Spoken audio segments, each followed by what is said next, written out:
This is kind of an impromptu video, but after reading the verse for today, I couldn't quite remember the context of Luke chapter 18, verse 27, which says, "And Jesus replied, with man it is impossible, but with God is possible."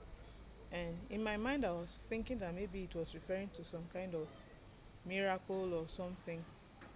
But then I decided to go and read like the verse in context, and it was even more beautiful and wonderful because like it was where this rich ruler came to Jesus, and I was like, okay, how can I come into the kingdom of God? And Jesus asked him, do you follow the 10 commandments? And he was like, yes, yes, I honor my parents, I honor my father and mother, I do not bear false witness against my neighbor, I do all these things.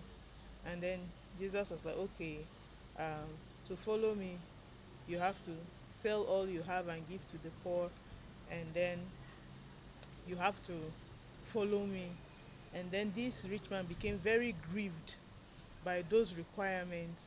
And then Jesus was like, yeah, it is easier for a rich man, sorry, I'm mixing it up, but he said it is easier for a camel to pass through the eye of a needle than for a rich man to enter into the kingdom of God. And then the disciples were like, wow, so how is it now possible to enter into this kingdom? And then Jesus made the statement, say he replied to them, with man it might be impossible, but with God it is possible.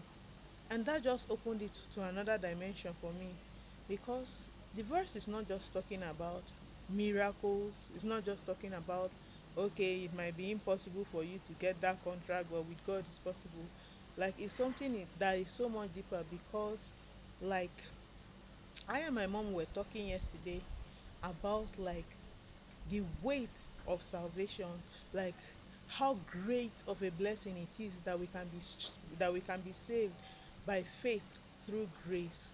And this kind of emphasize it because like we cannot pave the way.